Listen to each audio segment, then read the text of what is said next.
Hello everyone. Easy physics by N K channel पर आप सब लोगों का एक बार फिर स्वागत है। भौतिक विज्ञान कक्षा 12 का पाठ संख्या 6 विद्युत परिपथ में से दो टॉपिक अपन ने बाकी छोड़े थे। आज अपन उनको कंप्लीट करते हैं, जिनमें सबसे पहला जो टॉपिक है विभव मापी के द्वारा। विभव मापी क्या होता है, इसकी बनावट, इसकी कार्य प्रणाली, इसका सिद्धांत, हर एक बात को अपन बहुत अच्छे से समझ चुके हैं। विभव मापी है वो एक आदर्श वोल्टमीटर होता है, यानी कि किसी परिपथ के दो सिरों के बीच का यदि आपको विभवांतर निकालना है तो आप 100% एक्यूरेट वैल्यू विभव मापी के द्वारा निकालते हैं। एक अपने पास वोल्टमीटर होता है।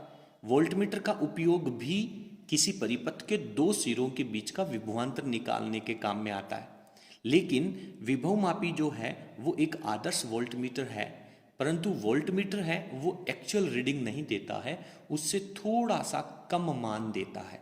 यानी इसके अंदर कुछ ना कुछ त्रुटि, कुछ ना कुछ इसमें परेशानी रहती है, वास्तविक वैल्यू से कम वैल्यू बताता है। तो आज अपन विभव मापी के द्वारा एक वोल्टमीटर से उसके वोल्टेज की तुलना करेंगे और उस वोल्टमीटर के पाठ्यांक में जो त्रुटि होगी उस त्रुटि को दूर करेंगे। ये जो त्रुटि दूर करना है उसी प्रोसेस को अंश शोधन कहते हैं। देखिए, अंश शोधन की बात को आप अच्छे से समझ लीजिए। मान लीजिए आपके पास एक वजन तोलने वाली मशीन है और आपने बहुत अच्छे से देखा है कि दुकानदार वगैरह जब वजन तोलने वाली मशीन में उसके जो दोनों पलड़े होते हैं वो एक्चुअल रीडिंग नहीं देते हैं, या आजकल डिजिटल मशीनें चल रही हैं उसमें जब आप उसकी सरफेस के ऊपर कुछ भी नहीं रखते हैं तो वो नेगेटिव में रीडिंग देती है। तो इसके लिए अपन उसके अंदर जो एरर होती है, जो त्रुटि होती है, वो पहले से अपन कैलकुलेट कर लेते हैं। तो इसके अंदर जो एरर है उसको कैलकुलेट करना ही अंश शोधन कहलाता है। ठीक है, अब अपन चर्चा करते हैं कि इस टॉपिक में से बोर्ड परीक्षा में किस तरह के प्रश्न पूछे जा सकते हैं। तो सबसे पहला जो प्रश्न बनता है वो बनता है, बेटा विभव मापी के द्वारा वोल्टमीटर का जो अंश शोधन कहलाता है इसकी परिभाषा क्या होगी, इस अंश शोधन से आप क्या समझते हो, 1 नंबर का प्रश्न। दूसरा, इसके अंश शोधन करने के लिए विभव मापी के अंदर आप इसका जो सर्किट विद्युत परिपथ बनाएंगे उसका चित्र कैसे बनेगा। ये जो डायग्राम आपको अपनी स्क्रीन पर नजर आ रहा है, 1 नंबर का ये डायग्राम भी परीक्षा में पूछ सकता है। आज अपन इस डायग्राम के बारे में बिल्कुल विस्तार पूर्वक इस वीडियो में चर्चा करने वाले हैं। तो इस टॉपिक को बहुत अच्छे से समझने के लिए वीडियो के एंड तक हमारे साथ बने रहिए। हम आपको पूरा विश्वास दिलाते हैं कि आप इस टॉपिक को बहुत अच्छे से समझ पाएंगे। इसके बाद में 2 नंबर आता है कि अंश शोधन करने का जो मैथमेटिकल प्रोसेस है, जो सूत्र है, वो क्या आएगा। और एक अंत में अपन अंशांकन वक्र पढ़ेंगे, अंश शोधन वक्र पढ़ेंगे कि रियल वैल्यू में और अंतर में किस तरह का ग्राफ खींचा जाता है। 1 नंबर का वो ग्राफ भी बोर्ड परीक्षा में पूछा जा सकता है। तो कुल मिलाकर के यदि अपन चर्चा करें तो बोर्ड परीक्षा में इस टॉपिक से कम 1 नंबर का और अधिक से अधिक 2 नंबर का प्रश्न पूछा जा सकता है और बेहद आसान टॉपिक है। चलिए बेटा, सबसे पहले अपन वोल्टमीटर के अंश शोधन की डेफिनेशन लिखते हैं। पहले मैं आप लोगों को डेफिनेशन लिख देता हूं, उसके बाद में अपन एक्सप्लेन करेंगे तो बहुत अच्छे से समझ में आएगा। तो यहां पर डेफिनेशन में अपन ने लिखा है कि वोल्टमीटर के पाठ्यांकों की, यानी आप किसी विद्युत परिपथ के दो सिरों के बीच का विभवांतर आप वोल्टमीटर से नापेंगे तो वोल्टमीटर जो रीडिंग देगा वो वोल्टमीटर के पाठ्यांक हो जाएंगे। उसके बाद उसी सेम सिचुएशन के लिए विभव मापी से प्राप्त यथार्थ मान, अब विभव मापी के जो मान होंगे, जो वैल्यूज होगी, उनको अपन ज़्यादा एक्यूरेट मानते हैं क्योंकि विभव मापी है वो एक आदर्श वोल्टमीटर है, आइडियल वोल्टमीटर है।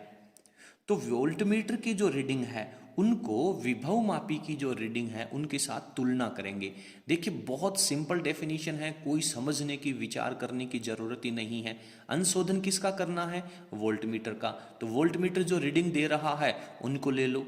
उसके बाद में आपको तुलना करनी है। किससे तुलना करोगे, आपको एक्यूरेट वैल्यू कौन देगा, विभव मापी देगा। तो वोल्टमीटर के जो पाठ्यांक हैं उनकी विभव मापी के पाठ्यांकों से तुलना करना ही अंश शोधन कहलाता है। जैसे आप लोग परीक्षा में प्रश्न लिखते हैं या आप लोगों से कक्षा के अंदर क्लास टीचर किसी प्रश्न का उत्तर पूछ रहे हैं, आप अपना आंसर दे रहे हो, फिर आपके उस उत्तर की तुलना किससे की जाएगी? सही उत्तर किस में लिखा होगा? आपकी बुक में लिखा होगा। तो आपने जो उत्तर बताया है उसकी तुलना बुक के उत्तर से जब आप करेंगे तो उसे अपन अंशांकन यानी आपने जो आंसर बताया उसमें त्रुटि कैलकुलेट अपन कर पाएंगे। क्लियर है? उम्मीद करता हूं कि आपको बहुत अच्छे से समझ में आया होगा। चलिए अब अपन बात करेंगे इसके सिद्धांत की। बहुत छोटा सा डेफिनेशन अपने को यहां पे लिखना है। चलिए क्या लिखना है सिद्धांत में देखते हैं। देखिए इसके सिद्धांत में अपन क्या लिखेंगे। बहुत सीधी सी बात है कि वोल्टमीटर जो पाठ्यांक आपको दे रहा है वो लिख लेंगे और विभव मापी जो पाठ्यांक दे रहा है वो लिख लेंगे। फिर इन दोनों का अंतर अपन कैलकुलेट करेंगे। ठीक है, किसके पाठ्यांक में से किसका पाठ्यांक घटाएंगे? वोल्टमीटर के पाठ्यांक में से विभव मापी के पाठ्यांक अपन घटा करके त्रुटि कैलकुलेट करेंगे।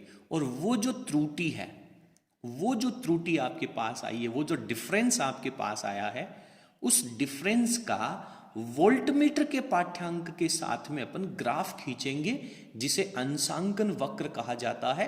वीडियो के एंड में अपन अंशांकन वक्र को बहुत अच्छे से समझेंगे। तो पहले मैं यहां पे सिद्धांत को लिखता हूं। बहुत छोटा सा प्रिंसिपल है इसका। तो यहां पर अपन ने इसके सिद्धांत में लिखा है कि वोल्टमीटर से प्राप्त जो पाठ्यांक हैं उनमें से विभव मापी से जो प्राप्त पाठ्यांक है उनको घटा करके त्रुटि ज्ञात करते हैं। तो ये इसका सिद्धांत यहाँ पे क्लियर है। अब आप वीडियो की स्क्रीन को पॉज करें और जो आपको स्क्रीन पे नोट्स दिख रहे हैं उनको आप अच्छे से उतार लें। ठीक है, चलिए अब अपन बात करते हैं बेटा इसके विद्युत परिपथ की। इसका जो इलेक्ट्रिक सर्किट डायग्राम है उसके ऊपर विश्लेषण करते हैं। ये चित्र में आप क्या देख रहे हैं बहुत अच्छे से समझना। देखिए आप सबसे पहले जानते हैं कि ये जो मेरे पास ए बी नजर आ रहा है ये विभव मापी का तार है। विभव मापी में कितना लंबा तार होता है बहुत अच्छे से याद कर लिया होगा आपने। विभव मापी में सर 10 मीटर लंबा तार होता है जो एक एक मीटर लंबाई के फेरों के रूप में लपेटा होता है।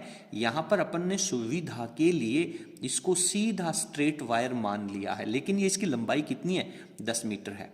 सर विभव मापी में दो तरह के परिपथ होते हैं, एक होता है प्राथमिक परिपथ और एक होता है द्वितीयक परिपथ। प्राथमिक परिपथ है वो इस विभव मापी के सभी अनुप्रयोगों में सेम रहेगा, बिल्कुल भी उसमें परिवर्तन नहीं होगा। लेकिन जो द्वितीयक परिपथ है वो आपका उद्देश्य क्या है? आप क्या ज्ञात करना चाह रहे हैं? किसी सेल का आंतरिक प्रतिरोध ज्ञात करना चाह रहे हैं, या फिर दो सेलों के विद्युत वाहक बलों की तुलना करना चाह रहे हैं, या फिर आप वोल्टमीटर का अंशांकन कर रहे हैं या एमीटर का अंशांकन कर रहे हैं। जैसा भी आपका उद्देश्य है उसके अनुसार द्वितीयक परिपथ अपने को तैयार करना होगा। ठीक है, पहले अपन प्राथमिक परिपथ की थोड़ी सी चर्चा करते हैं। इस प्राथमिक परिपथ में 3 चीजें लगी होंगी। एक बैटरी जिसे ईपी से लिखेंगे, एक कुंजी K1 और एक धारा नियंत्रक RH1 लिखेंगे। इन तीनों को इस प्रकार से श्रेणी क्रम में जोड़ेंगे। एक जो सबसे महत्वपूर्ण बात है जिसको ध्यान रखना है वो ये है कि इस बैटरी का जो उच्च विभव सिरा है जिसे आप पॉजिटिव टर्मिनल कहते हैं उसको विभव मापी के तार के बिंदु A से जोड़ना है। और इस प्रकार से जोड़ करके अपन प्राथमिक परिपथ पूर्ण करते हैं। ये कुंजी K1 है, इसको अपन खुला रखना है। अभी अपन इसकी कार्य प्रणाली नहीं पढ़ रहे हैं, केवल इसकी बनावट, इसकी व्यवस्था, इसका चित्र पढ़ रहे हैं। ठीक है, जब अपन उपयोग पढ़ेंगे तब अपन इस कुंजी K1 को लगाना या उठाना या तोड़ना कहेंगे। ठीक है, प्राथमिक परिपथ समझ में आ गया। चलिए बेटा द्वितीयक परिपथ में चलते हैं। बहुत ध्यान से सुनेंगे, समझेंगे तो आपको द्वितीयक परिपथ भी समझ में आएगा, अन्यथा तो आपको ये एक जंजाल नजर आएगा, जाल नजर आएगा। चलिए क्या है, द्वितीयक परिपथ में आपको एक सेल लेना है। उस सेल को अपन कहते हैं मानक सेल।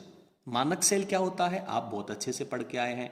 जिस सेल का विद्युत वाहक बल आपको पहले से पता होता है, आदर्श वैल्यू मानते हैं अपन, उसके साथ अपन बाकी से तुलना करते हैं, इसे मानक सेल कहते हैं। तो एक मानक सेल ES लेते हैं और इस ES मानक सेल का जो धनाग्र है, उच्च विभव सिरा है, उसको अपन विभव मापी के तार के बिंदु A से जोड़ते हैं। और इसका जो निम्न विभव सिरा या जो नेगेटिव टर्मिनल है उसको अपन X से जोड़ते हैं। और आप चित्र को जब बहुत ध्यान से पढ़ेंगे तो आपको नजर आएगा कि सर एक्स वाई जेड ये जो है ये एक द्विमार्गी कुंजी है, टू वे की है। द्विमार्गी कुंजी आपने उस दिन अपने जो प्रैक्टिकल की लाइव क्लास ली थी उसमें आपने बहुत अच्छे से समझा होगा कि द्विमार्गी कुंजी किस तरह की होती है। उस द्विमार्गी कुंजी के पॉइंट एक्स से अपन इस मानक सेल को जोड़ देते हैं। हो गया काम? ठीक है सर। अब अपने को क्या करना है, एक अपने को दूसरा पूरा का पूरा सर्किट बनाना है, पूरा सर्किट बनाना है, चारों तरफ से घुमा करके एक बंद लूप बनाना है। ध्यान देना बेटा, उस बंद लूप में क्या क्या बनाएंगे, एक अपन प्रतिरोध बॉक्स लेंगे, उस प्रतिरोध बॉक्स के साथ में एक सेल जोड़ेंगे और उस सेल को अपन E1 कह देते हैं। और ध्यान रहे कि उस E1 का जो पॉजिटिव टर्मिनल है वो अपन प्रतिरोध के एक सिरे से जोड़ेंगे। फिर उसके आगे एक कुंजी लगाएंगे जिसे K2 कहेंगे, धारा नियंत्रक RH2 कहेंगे। उसको कंप्लीट करते हुए इसका दूसरा सिरा पुनः रेजिस्टेंस बॉक्स प्रतिरोध बॉक्स के दूसरे किनारे से जोड़ देते हैं। ठीक है, जोड़ने के बाद अब क्या करना, ध्यान देना, इस प्रतिरोध बॉक्स का जो सिरा इस सेल E1 के उच्च विभव से जुड़ा हुआ है उसी सिरे को आप विभव मापी के बिंदु A से जोड़ेंगे। ठीक है, तो विभव मापी के बिंदु A पर कितने तार निकलेंगे, एक तार तो प्राथमिक परिपथ में जुड़ेगा, एक तार द्वितीयक परिपथ के मानक सेल से जुड़ेगा और एक तार है वो द्वितीयक परिपथ के प्रतिरोध बॉक्स के उच्च विभव वाले सिरे से जुड़ेगा। ठीक है, और इस प्रतिरोध बॉक्स का जो निम्न विभव वाला सिरा है, ये निम्न विभव वाला सिरा आप किसके आधार पे कह रहे हो, ये जो बैटरी E1 है इसके आधार पे कह रहे हो। तो इसके निम्न विभव वाले सिरे को आप द्विमार्गी कुंजी के बिंदु Y से जोड़ेंगे। बहुत अच्छे से समझना, एक एक बात को समझना। बेटा मैं पिछले 11 सालों से फिजिक्स पढ़ा रहा हूँ, पिछले 11 सालों से बोर्ड परीक्षाओं की कॉपियाँ चेक कर रहा हूँ। मैं आपको बता दूं कि आप कितनी भी अच्छे तरीके से इस डायग्राम को तैयार करें, रटें, लेकिन जब तक आप इनको 10-20 बार अपनी कॉपी में बना करके नहीं देखेंगे, आप बिल्कुल भी कदाचित बोर्ड परीक्षा में सही उत्तर नहीं दे पाएंगे। इसलिए इस चित्र को कम से कम 20-25 बार रफ कॉपी में बना के देखना है। ठीक है, फिर इसका जो निम्न विभव वाला सिरा है उसको द्विमार्गी कुंजी के Y से जोड़ देंगे। अब सर द्विमार्गी कुंजी का जो बीच वाला सिरा है उसको गैल्वेनोमीटर से जोड़ते हुए विसर्पी कुंजी से जोड़ दिया जाएगा।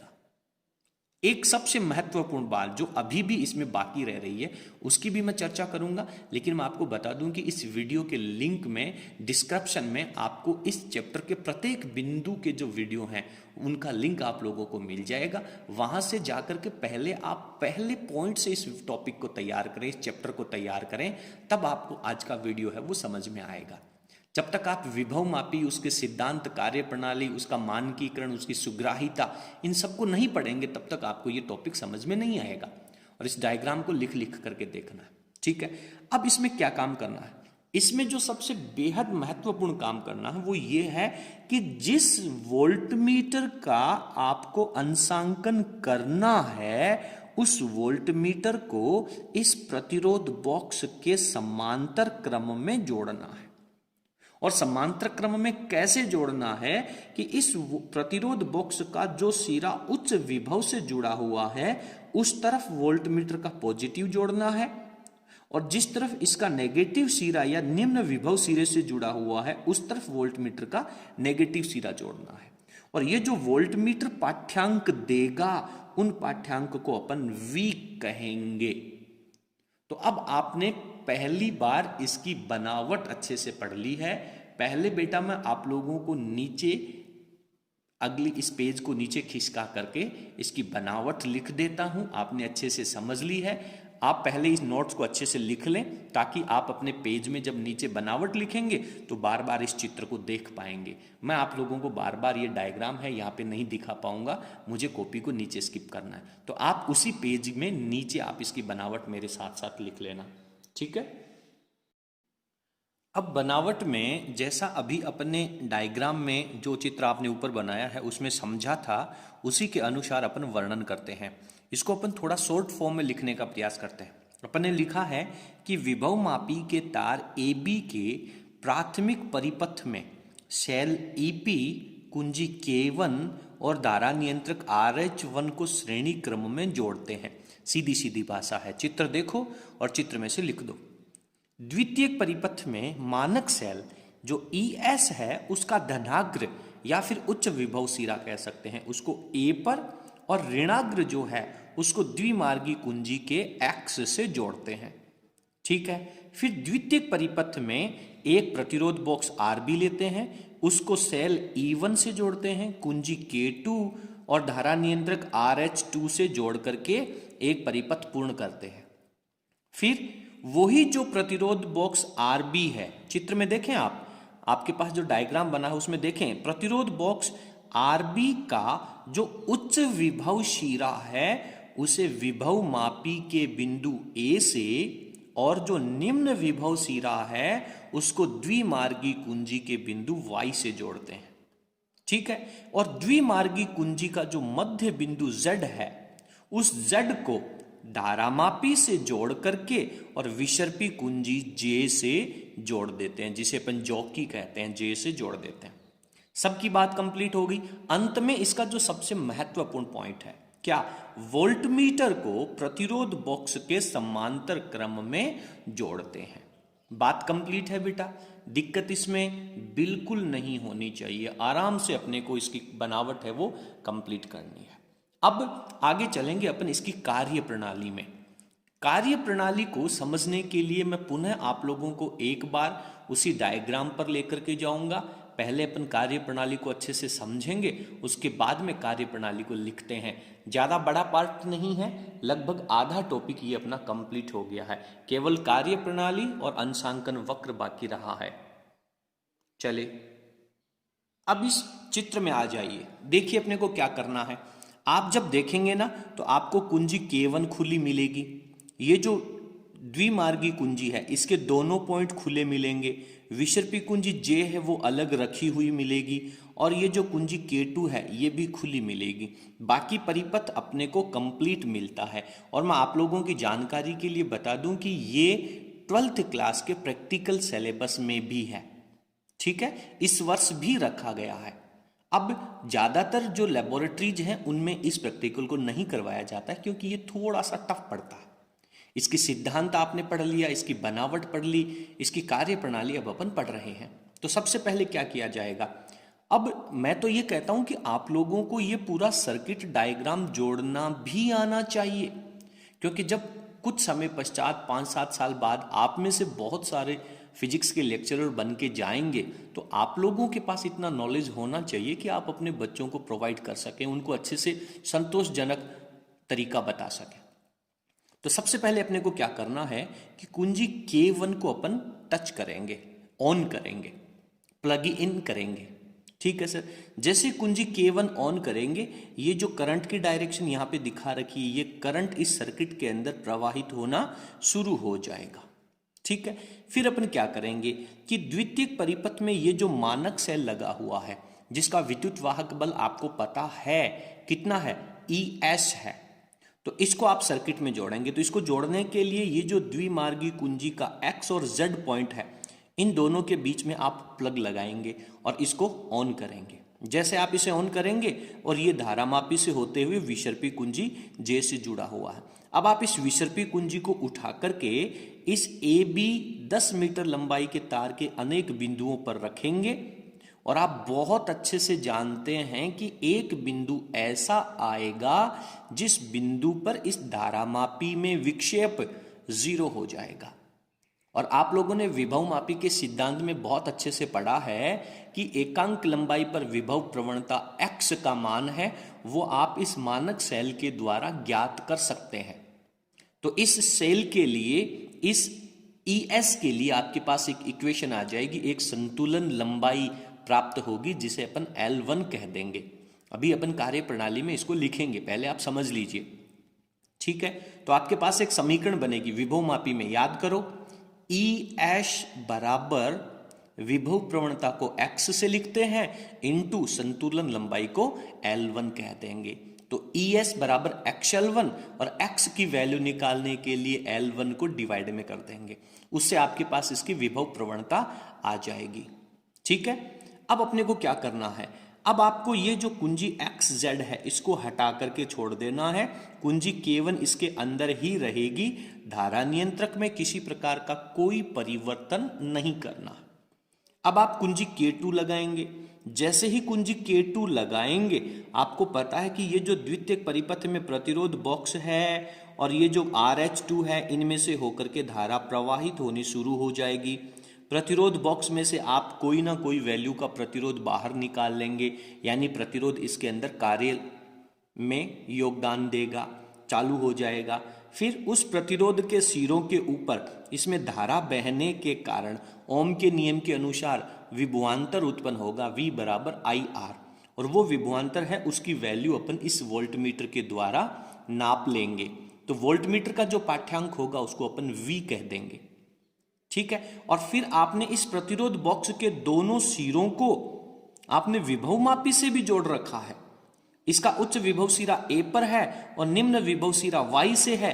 अब आप Y और Z को कनेक्ट करेंगे और इस विसर्पी कुंजी को AB तार के ऊपर आगे पीछे खिसकाते हुए संतुलन लंबाई प्राप्त करेंगे जब इस गैल्वेनोमीटर में कोई धारा प्रवाहित ना हो, अविक्षेप की स्थिति प्राप्त करेंगे। और उस अविक्षेप की स्थिति में आपके पास क्या पता चलेगा, आपको पता चलेगा कि इस प्रतिरोध बॉक्स के सिरों पर जो विभवांतर इस वोल्टमीटर ने नापा था वही विभवांतर अब आपके पास कौन नाप रहा है, अब आपके पास ये विभव मापी नाप रहा है और उसके विद्युत वाहक बल को आप उसके विभवांतर को V डैश कह देंगे। और V डैश का फॉर्मूला क्या हो जाएगा, X इंटू L2 और X की वैल्यू आप अभी इक्वेशन नंबर 1 में निकाली थी। और ऐसे करते हुए अपन इसकी अनेक रीडिंग लेंगे। अगली बार प्राथमिक परिपथ तो सेम है, अब आप इसमें से कोई दूसरा प्रतिरोध निकालो, तीसरा प्रतिरोध निकालो, वोल्टमीटर की रीडिंग लो और उस प्रतिरोध के लिए इस विभव मापी के तार AB पर अलग अलग संतुलन लंबाइयां प्राप्त करें और विभव मापी की जो रीडिंग V डैश प्राप्त करें, V और V डैश में अंतर निकालते जाएं। तो ये इसकी कार्य प्रणाली को अपन ने अच्छे से समझ लिया। अब अपन इसकी कार्य प्रणाली को लिखते हैं। ठीक है बेटा, चलिए तो यहां पर अपन इसकी कार्य प्रणाली को लिखते हैं। कार्य प्रणाली में जैसे अभी अपन ने पढ़ा है कि विभव मापी के प्राथमिक परिपथ को पूरा करके पूर्ण कर X और Z को जोड़ते हैं। X Z क्या है, द्विमार्गी कुंजी के दो टर्मिनल हैं। जैसे ही आप इन X Z को जोड़ेंगे आपका जो मानक शेल है वो द्वितीयक परिपथ में जुड़ जाएगा।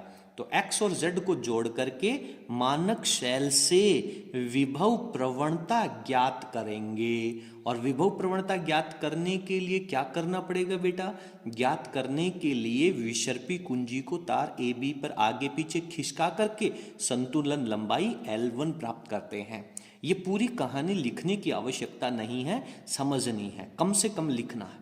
संतुलन लंबाई L1 प्राप्त करेंगे, फिर उसके लिए विभव मापी के फॉर्मूले से लिख लो ES बराबर XL1। ES की वैल्यू आपको पता है, X आपको विभव प्रवणता कहते हैं, L1 आपने संतुलन लंबाई निकाल ली। अब X की वैल्यू क्या हो जाएगी, X की वैल्यू हो जाएगी सर ES अपॉन L1। इसे अपन समीकरण नंबर 1 लिख देंगे।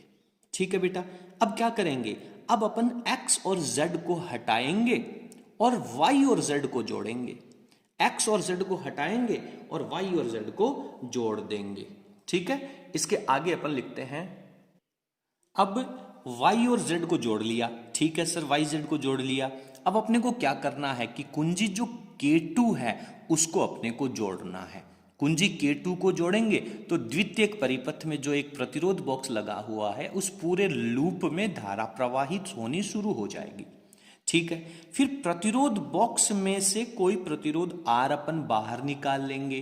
प्रतिरोध बाहर निकाल लिया, उसमें से धारा प्रवाहित हो रही है तो उसके सिरों पर उत्पन्न होने वाला जो विभवांतर है उसको वोल्टमीटर से उसका पाठ्यांक ले लेते हैं। वोल्टमीटर अपने को बताएगा, कितना पाठ्यांक बताएगा, वोल्टमीटर के पाठ्यांक को अपन V कह देते हैं, V ले लेते हैं। ठीक है, अब ये इस वोल्टमीटर के जो पाठ्यांक है उनको तो अपन अशुद्ध मान रहे हैं, प्योर नहीं मान रहे हैं, इनके अंदर अपन कुछ त्रुटि मान रहे हैं। तो अब अपने को क्या करना पड़ेगा, अपने को इस प्रतिरोध बॉक्स के सिरों पर विभवमापी से भी विभवांतर नापना होगा, और उसका विभवांतर नापने के लिए विभवमापी से संतुलन लंबाई L2 प्राप्त करते हैं। अब ये जो संतुलन लंबाई L2 है, ये आपको बताएगी कि विभवमापी के द्वारा मापा गया जो विभवांतर है उसको अपन V डैश कह देते हैं, और इसकी वैल्यू आ जाएगी सर XL2। अब आप x की वैल्यू लिख दें, x की वैल्यू लिखें बेटा। x की वैल्यू कहां से लिखेंगे, समीकरण नंबर 1 से लिखेंगे। तो इसको अपन लिखेंगे ES अपॉन L1 और इनटू में आ जाएगा इसके साथ में L2। इसको अपन समीकरण नंबर 2 डाल देंगे। तो समीकरण नंबर 2 में आपके पास क्या क्या है, मानक सेल का विभवांतर विद्युत वाहक बल है आपके पास, संतुलन लंबाई L2 जो बाद वाली है और संतुलन लंबाई L1 पहले वाली है, इन दोनों की वैल्यू भी है। तो कुल मिलाकर के इन तीनों की वैल्यू जब आप रखेंगे तो आपके पास विभवमापी का पाठ्यांक V डैश आ जाएगा, और वोल्टमीटर का पाठ्यांक अपन ने पहले से निकाल ही लिया है।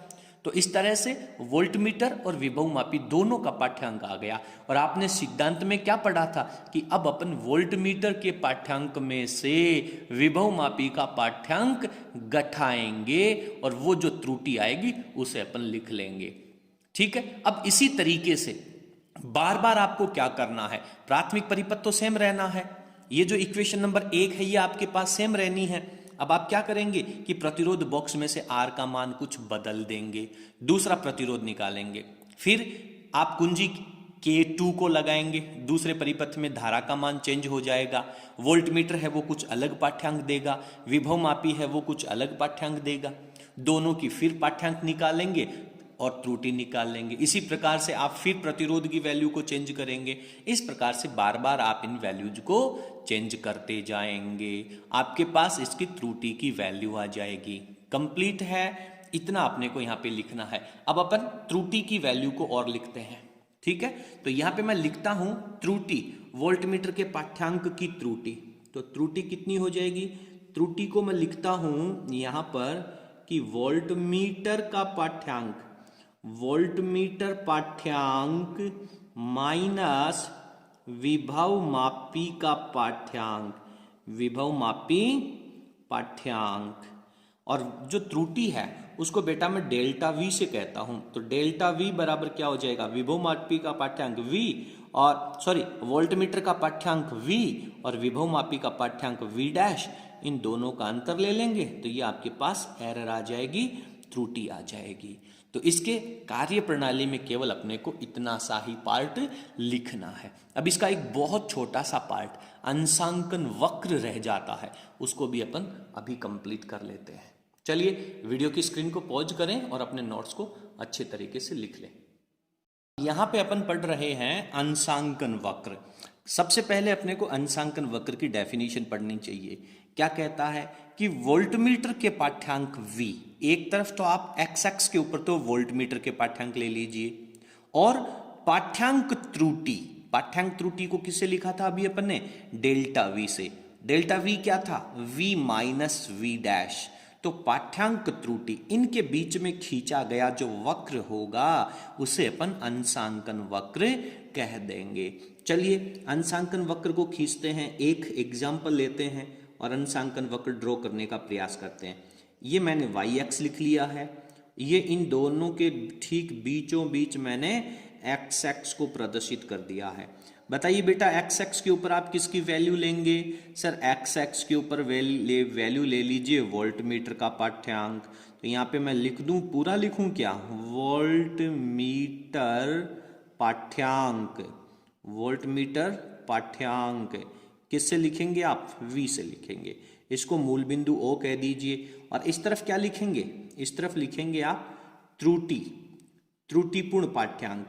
किससे लिखते हैं, डेल्टा V से। किसके बराबर होता है sir, V minus V dash के बराबर होता है। यदि V डैश कम हुआ, वोल्टमीटर का पाठ्यांक ज्यादा, विभवमापी का पाठ्यांक कम हुआ, तो इन दोनों का डिफरेंस पॉजिटिव आ जाएगा। और वोल्टमीटर का पाठ्यांक कम हो गया, विभवमापी का पाठ्यांक ज्यादा हो गया, तो त्रुटि नेगेटिव आ जाएगी। तो इस तरफ अपन त्रुटि को पॉजिटिव ले लेते हैं और इस तरफ अपन नेगेटिव लिख लेते हैं। बेटा कक्षा 11 में जाने का प्रयास मत करना यहाँ पे। ऐसा क्यों कह रहा हूँ कि सर आप ये कह देंगे कि सर कक्षा 11 में तो आपने ये पढ़ाया था कि त्रुटि है वो कभी नेगेटिव होती ही नहीं है, त्रुटि तो पॉजिटिव ही होती है। निसंदेह त्रुटि पॉजिटिव होती है, लेकिन वो तब होती है जब आप उसके दोनों तरफ मोड लगा लेते हो।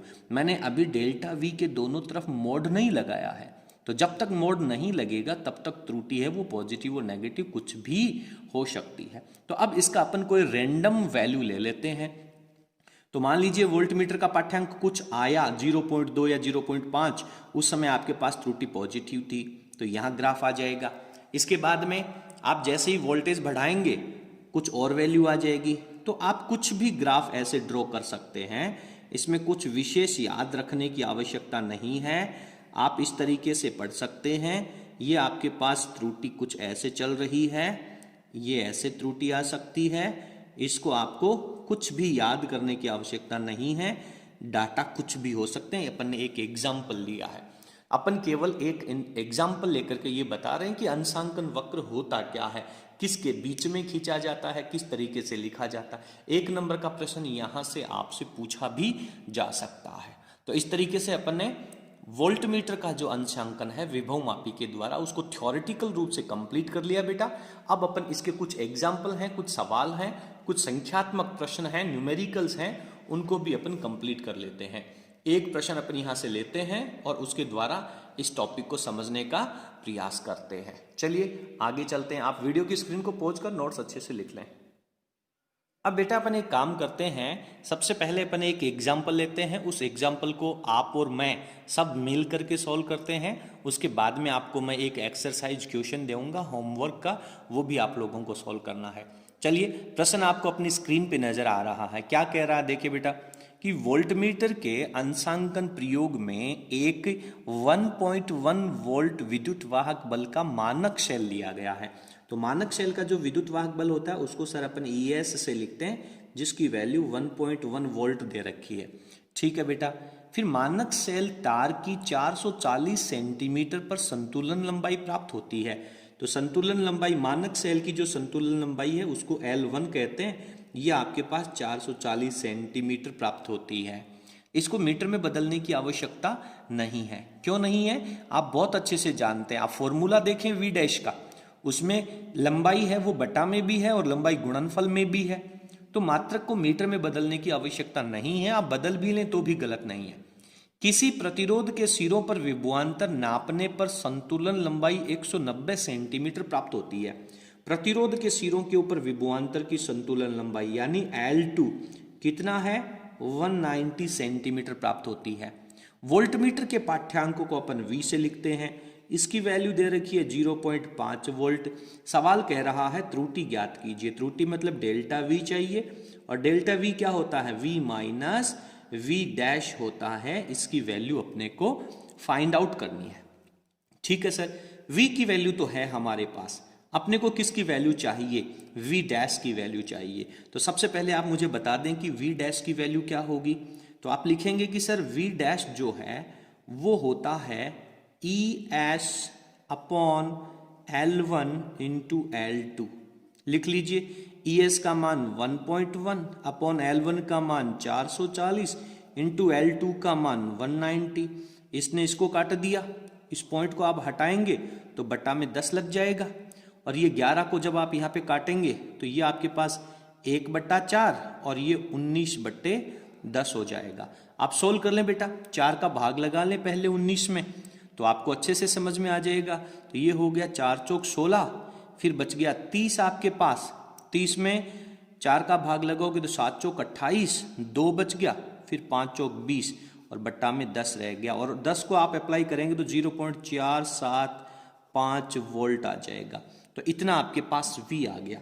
अपने को तो V डैश निकालना है, तो 0.5 वैल्यू तो V की है, और इसमें से V डैश की वैल्यू 0.475 माइनस कर देंगे तो डिफरेंस निकाल लें, तो ये आंसर हो जाएगा 0.025। मात्रक तो लगेगा वोल्ट, तो इतना एरर आ जाएगा डेल्टा V की वैल्यू।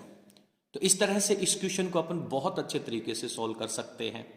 ठीक है, अब एक होमवर्क का क्वेश्चन आप लोगों को दे रखा है। आपको अपने स्क्रीन के ऊपर नीचे एक और प्रश्न नजर आ रहा है। इस प्रश्न को आपको सॉल्व करना है और सॉल्व करके इसका जो भी आंसर है वो आंसर आप लोग हमें कमेंट बॉक्स में जरूर लिखिएगा। अगर आप इस प्रश्न का सही उत्तर कर पाते हैं तो मैं उम्मीद करूंगा कि आपको ये प्रश्न बहुत अच्छे से समझ में आ गया है। आज के वीडियो में अपन इतना ही पढ़ेंगे। अगले वीडियो के अंदर अपन एमीटर का अंश शोधन पढ़ेंगे, एमीटर का अंशांकन पढ़ेंगे। ठीक है, यदि आपको हमारा वीडियो पसंद आया हो तो प्लीज आप वीडियो को लाइक करें और आप सबसे मेरा अनुरोध है कि आप इस वीडियो को अपने सभी फ्रेंड्स के साथ, सभी व्हाट्सएप ग्रुप्स में, सभी टेलीग्राम्स ग्रुप में शेयर करने का प्रयास करें। आप हमें जितना ज़्यादा मोटिवेट करेंगे हम आपको उतना ही बेहतर teaching material, study material available करवा पाएंगे। चलिए, बहुत बहुत धन्यवाद। Thank you. गुड लक बेटा।